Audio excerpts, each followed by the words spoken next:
Hi all. Now I will show you a very interesting and powerful trap against the queen's gambit. So we play for black. White makes the first move with the queen's pawn on d4. We answer with the queen's pawn on white d5. The pawn goes to c4. We take this pawn, and here usually the white queen moves to a4, makes us a check and attacks the c4 pawn. You cover with a pawn on c6. The white queen captures our pawn and regains its pawn. What do we do next? Always bring the bishop to f5. Then usually here the white knight comes to c3. You definitely put the king's pawn on e6. Usually here the white knight goes to f3. White develops the pieces for them all reliably. Then what do we do? Making such a seemingly weak move, we put the knight on d7. Many do not like this move. What white usually does next?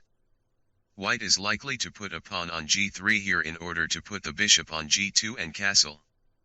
You make another such very stupid move. At first glance it seems that it is absolutely useless. You put your bishop on c2. I think maybe some of you know why I'm doing this, but now I'll show you. Further, the white bishop usually moves to g2. What are we doing next? There is one move after which white will immediately stop playing. Will surrender because they will lose their queen. You just put your knight on b6 and attack the queen. The queen has absolutely nowhere to go, and I'll even say more, he will not even be able to exchange his queen for some minor piece of yours. Let's see, we attack the queen with a knight. The queen can go where?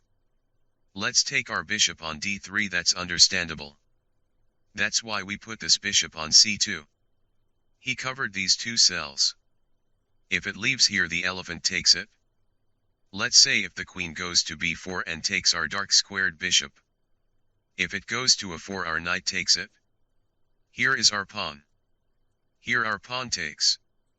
Here is also our pawn. Therefore after the knight's move to b6, the white queen is trapped.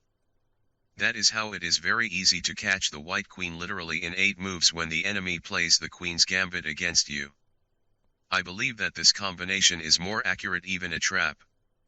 Very useful, because here you basically need to remember 2 moves. It is imperative to put the bishop on c2. And believe me, your opponent will not react to this move because in principle he does not pose any danger. You do not attack anyone, at most do not allow long castling. But again, the opponent most likely always makes a short castling in the queen's gambit.